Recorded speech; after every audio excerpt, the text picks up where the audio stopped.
Hola, soy el doctor Antonio Hernández.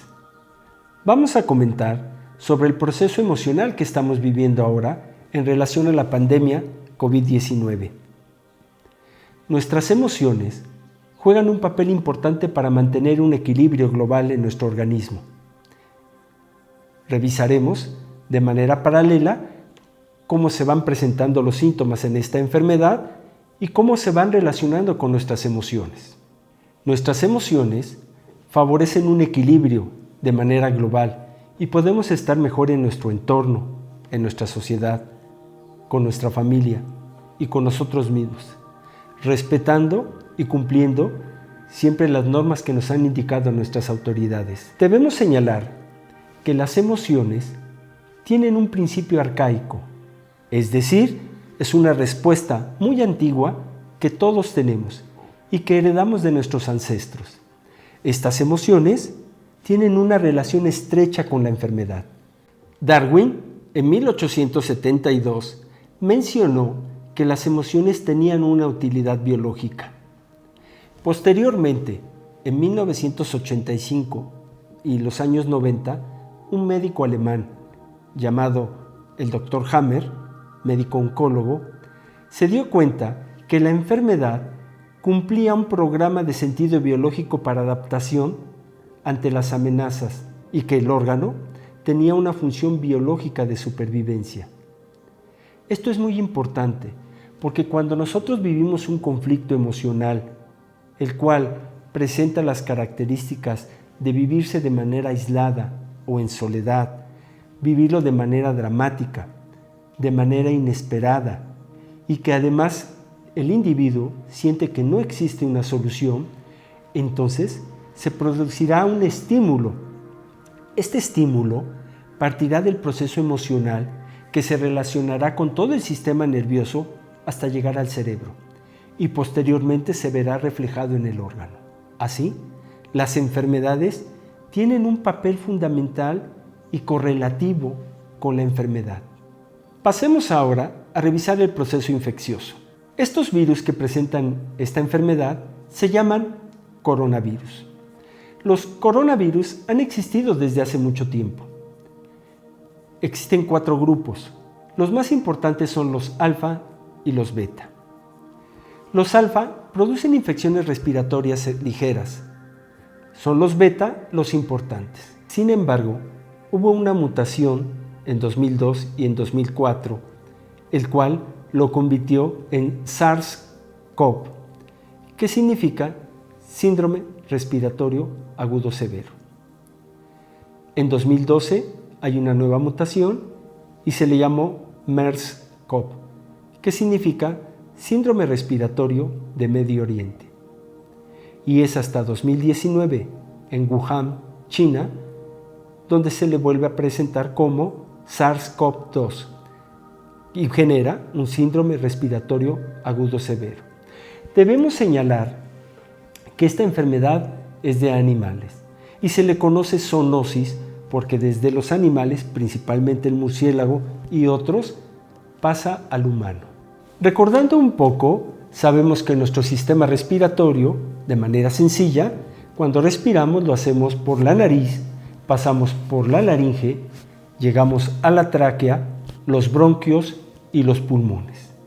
Es en los pulmones donde se produce la afectación principal. Hablemos un poco del virus. Este presenta en su interior una información genética llamada ARN, que es el ácido ribonucleico. Este material está rodeado por una membrana de una doble capa de grasa o doble capa lipídica y a través de esta salen unas espinas que le da su característica de coronavirus. Son unas proteínas. Existen varias. La más importante es la proteína S, que tiene forma de espícula o de espina. Es muy importante porque esta es la que se une al receptor. El virus, mediante 3 pasos, va a ingresar y va a posicionarse dentro de la célula. El virus va a dirigirse hacia los pulmones y se va a centrar en las células que están ahí. Para esto recordamos que el pulmón dentro tiene unos pequeños globos que se llaman alvéolos y dentro de estos alvéolos está rodeado de células. Hay dos tipos de células. La primera se llaman neumocitos tipo 1. Son delgadas y aplanadas. Y las segundas, neumocitos tipo 2. Estos son cilíndricos y estos producen una sustancia que se llama factor surfactante. Permite un equilibrio con el oxígeno y además la producción de secreción. Es aquí donde existen unos receptores llamados ECA, que significa enzima convertidora de angiotensina 2. Estos receptores son muy importantes porque aquí es donde se produce el primer paso, que se llama fusión o recepción. Mediante esa espícula se va a unir a este receptor y va a ingresar a la célula. Dentro de ella se produce un segundo paso llamado endocitosis. Y aquí se produce toda la transcripción del material genético. Se reproducen varios cientos, pasan por el aparato de Golgi, que es un organelo que está dentro de la célula para generar la cubierta de grasa, y después una exocitosis, es decir, una salida para dirigirse a otras células. Todo esto favorecerá o generará ese proceso inflamatorio y desde aquí lo iremos correlacionando con las emociones. Una vez que el virus entra a la célula, se produce una inflamación y esta inflamación produce dos aspectos importantes. El primero es fiebre y el segundo es tos seca. Quiero hacer hincapié sobre un suceso que ocurrió en julio 5 del año pasado en Wuhan, China. Hubo una manifestación de aproximadamente 20,000 personas y protestaron porque en una región de ahí iban a hacer un parque y en lugar de eso decidieron hacer un incinerador de residuos y de basura. Esto fue muy preocupante porque podría generar toxinas en el ambiente, la famosa dificultad respiratoria. Si consideramos que esto pudiera estar relacionado con ese conflicto emocional, puede ser correcto. He escuchado algunos comentarios en los que se señala que el problema que se presenta en ellos es extendible de manera vibracional y energéticamente a las demás personas. Es cierto. Sin embargo, el proceso que se está dando es diferente ahora. Mientras que ellos vivieron quizás un conflicto por sofocación y ahogamiento, en nosotros cambia. Y esto creo que se debe en parte a la extensión que se da en el miedo. Hay una gran cantidad de noticias falsas, las llamadas fake news. Estas están basadas en dos aspectos muy importantes. Por un lado el miedo y por el otro lado el enojo, la ira. Cuando estas noticias contienen esta información, se conecta muy rápido con todos nuestros procesos emocionales y no nos permite reflexionar. Esto es lo que se dispara y esto es lo que nos está poniendo mal. Bueno, a partir de ahí vamos a empezar a relacionarlos. Una vez que el virus ha ingresado a los neumocitos que están dentro del alvéolo y dentro del pulmón, se produce una respuesta inflamatoria provocada por el sistema inmunológico, conocido como tormenta de citoquinas. Estas son sustancias que van a producir una respuesta acelerada sobre la inflamación y aquí es donde se empiezan a desarrollar los síntomas, porque esos neumocitos empiezan a producir más inflamación y más secreción. Se genera una secreción alrededor que impide el paso con la oxigenación. Y bueno, esta respuesta inmunológica genera fiebre y la secreción produce una tos seca. Debemos considerar que es a nivel del pulmón, no es en los bronquios ni en la garganta. La tos seca, considerando el aspecto emocional, es un rechazo y un intento de no aceptación de algo extraño. Y así lo vamos presentando. La fiebre, como un miedo arcaico, es la relación que tenemos con el miedo y al mismo tiempo es una búsqueda de calor, sentir que alguien está. Posteriormente, la inflamación y el moco hace que la oxigenación ya no pueda darse adecuadamente. Esto se debe a que el alvéolo está rodeado por una serie de vasos, pequeñas arterias y venas, las cuales reciben el oxígeno. Esta se ve impedido y se presenta otro síntoma, que es la disnea. La disnea es el mal intercambio que tengo con la vida. Es cuando me siento separado, cuando hay un miedo violento que llega del exterior. Esa dificultad respiratoria va ocasionando que tenga cada vez más necesidad por el oxígeno y entonces se produce un colapso de los alvéolos. Aquí hay demasiado exudado y entonces se genera la neumonía. Y la neumonía es considerada como un miedo invasivo a mi territorio, a mi espacio. Pero hay que tomar una característica importante. Es una falta de protección. Es sentir que falta integridad a mi familia. Creo que aquí pudiéramos relacionarlo más con este tipo. ¿Por qué? Porque viene directo desde el proceso del miedo, desde ese miedo que se nos va mandando a través de las noticias incorrectas y que nos van generando solo confusión. La neumonía tiene una relación estricta con el alvéolo y ahí sí es el miedo y muerte con ahogo, con sofocamiento, con desaparecer. Pero creo que va más relacionado con el proceso de sentirse desprotegido en la familia por toda la demás sintomatología.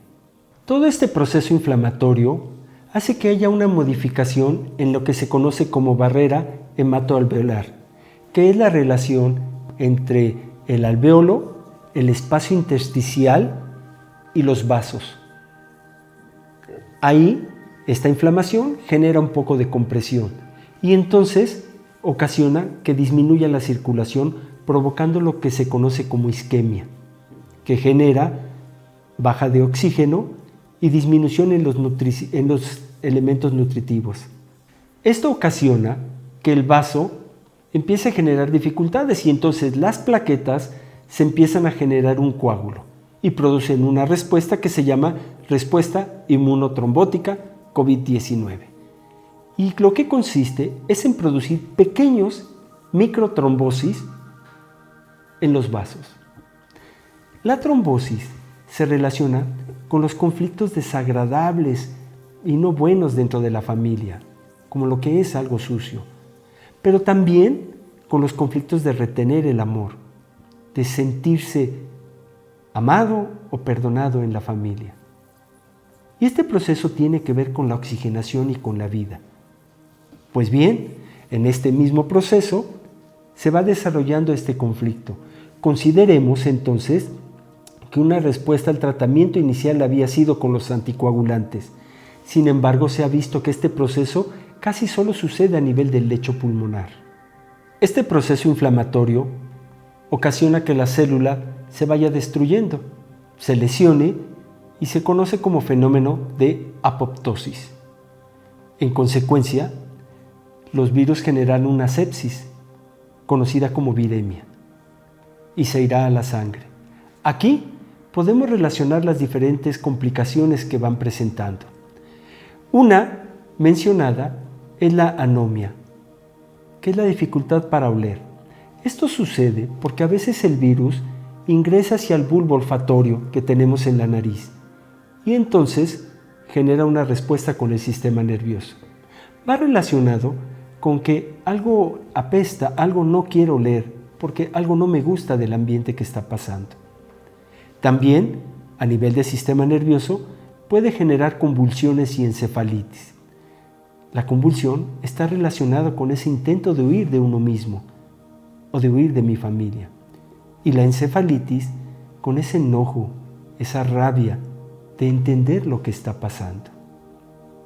Por otro lado, si el proceso emocional se pudiera relacionar más con el riñón como una complicación, entonces se presentarían los conflictos de tipo existenciales, las sensaciones de abandono, de pérdida, de sentir un derrumbamiento. Se ha reportado en la sintomatología que existe algo que se llama hematuria, que es la sangre en la orina.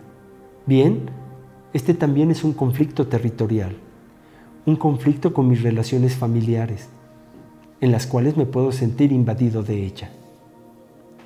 También, algo muy valioso, son los procesos en los túbulos renales. Aquí podemos señalar que es la sensación o la cuestión emocional de haber perdido todo, de sentirme separado con un miedo existencial, sentirme abandonado y sobre todo perder la referencia de qué es lo que pasa y hacia dónde voy. De una manera, pudiera ser la otra complicación que a veces se suele presentar con las suprarrenales, y este es el conflicto de dirección.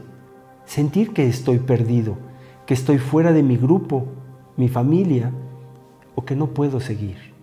Otra complicación puede ser las afecciones al vaso, llamado esplenomegalia, que es la inflamación, y un poco de leucocitosis. Bien, aquí se encuentran las afecciones emocionales que tienen que ver con no encontrar apoyo en mi familia, sentirme desvalorizado por mí mismo en relación a un combate, en relación a una lucha, o sentir que mi familia se deshace. Otra complicación importante es con el hígado. En el hígado se relaciona con algo tóxico, algo que me hacen tragar y que no me gusta. Sin embargo, lo que he observado con algunos pacientes es la relación más en la carencia. Y aquí creo que valdría la pena resaltar la carencia de fe, la carencia en lo esencial de la vida. Esta es una de las complicaciones importantes. También en la literatura médica se ha señalado que las complicaciones son un factor importante. Señalaremos 4, 2 de las cuales son muy importantes en nuestro país. La primera es la hipertensión arterial, que significa que la presión se eleva. La segunda son los trastornos de corazón, las enfermedades pulmonares de tipo obstructivo y la diabetes. Bien, la hipertensión está relacionado con una desvalorización dentro de la familia, dentro de mi familia. Pero también es un proceso de sentirme con conflictos y problemas con lo que no puedo afrontar. Son los conflictos de reconocimiento en el que debo hacer más para tener un valor dentro de mi familia. Además de que hay un proceso emocional en el cual yo siempre me mantengo en alerta, en una tensión importante, para poder resolver. Respecto a los problemas del corazón, son los procesos emocionales que se relacionan con no poder defender mi territorio. Representa el lugar más importante, mi casa, la parte afectiva con relación a mi casa. Y aquí, nuevamente tenemos un proceso importante con respecto a la restricción en la pandemia. Otro punto importante son las enfermedades respiratorias y tienen que ver con los procesos de absorber la vida, de conectarme con la vida. Finalmente, una complicación muy importante es la diabetes. Aquí son los conflictos relacionados con la carencia de dulzura en mi familia, en sentirme dividido entre una situación y otra que me permite no disfrutar, que tiene que ver con mi casa, con sentir el amor que siento por mí y con los demás. Bien, estas son las 4 complicaciones más importantes que tenemos presentes. Por otro lado, quiero señalar algunos síntomas y algunos problemas que han estado presentando los pacientes después de todo este proceso. Y prácticamente se han descrito 3: ansiedad, insomnio y depresión. Vale la pena señalar el aspecto emocional con el cual nos estamos relacionando ahora. La ansiedad es la incapacidad para afrontar algo nuevo y que me presenta mucho miedo. Es la incertidumbre que estoy viviendo, que no sé qué decidir, que no sé qué pueda pasar. Esto es algo que se está viviendo mucho. Otro síntoma muy importante es el insomnio. En el insomnio hay un miedo a perder el control ante una situación. Es no aceptar las cosas como son y yo quiero cambiarlas ya, quisiera que fueran diferentes. Mis pensamientos buscan una respuesta y entonces me mantienen alerta. No puedo descansar, necesito saber qué pasa. Y el último es la depresión. La depresión requiere cumplir ciertas características, sin embargo, conviene señalarla que es un conflicto de identidad y de desvalorización en el cual me siento solo y que a veces me puede generar culpa. Esto es una descripción sencilla de lo que está pasando emocionalmente. Recuerden que siempre es importante matizar el aspecto que está viviendo, el contexto en la persona y cómo lo va viviendo para realmente poder ser específicos con la situación que está pasando. Para terminar, se nos ha pedido de manera social que nos aislemos y estemos confinados. Es importante y debemos considerar dos aspectos, la relación de los virus y el edema, como puntos claves. Los virus representan ese conflicto en relación a una nueva información, algo que tenemos que cambiar. Y el edema a la referencia, hacia dónde voy, a centrarme en mí mismo, a verme a mí. Bien, este confinamiento y este aislamiento nos pide que nos quedemos en casa.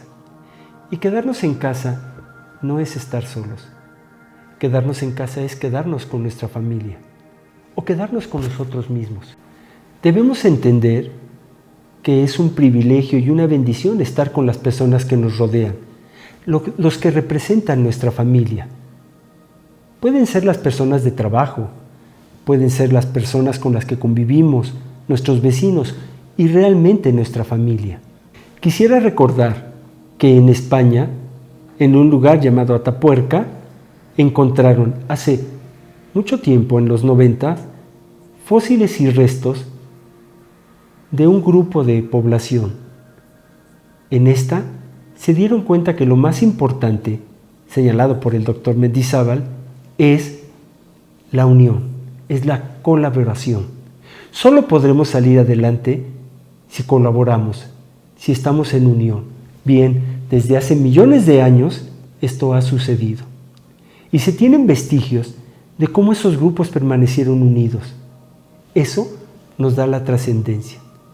Eso nos hace humanos. Eso es lo que nos hace diferentes. Creo que a eso estamos llamados. A esa necesidad, en verdad, de sentirnos unidos con los demás. Esta es nuestra oportunidad. Es dejar de ver el exterior, dejar de ver todo lo que nos distrae para centrarnos en nosotros y centrarnos en nuestra familia. Y sobre todo, en los adultos mayores. Los adultos mayores son los viejos que tienen un lugar importante en nosotros y que los hemos hecho de lado. Ellos representan la sabiduría, representan el sabor, representan esa trascendencia que vamos teniendo en generaciones y de los cuales no hemos querido aprender. Pues bien, recuperemos el amor, recuperemos la bendición de ellos y entonces podremos estar en un equilibrio emocional, un equilibrio que nos permita tener paz, que nos permita rodearnos de ese amor y de ese equilibrio espiritual que tanto nos hace falta. Todo lo exterior es importante, pero detengámonos un poco, dejemos de correr, dejemos de apresurarnos y centrémonos en lo más importante, en nuestro corazón, nuestra familia, yo mismo y el equilibrio con el universo. Espero les sirva y bueno, estaremos comentando más cosas. Muchas gracias a todos.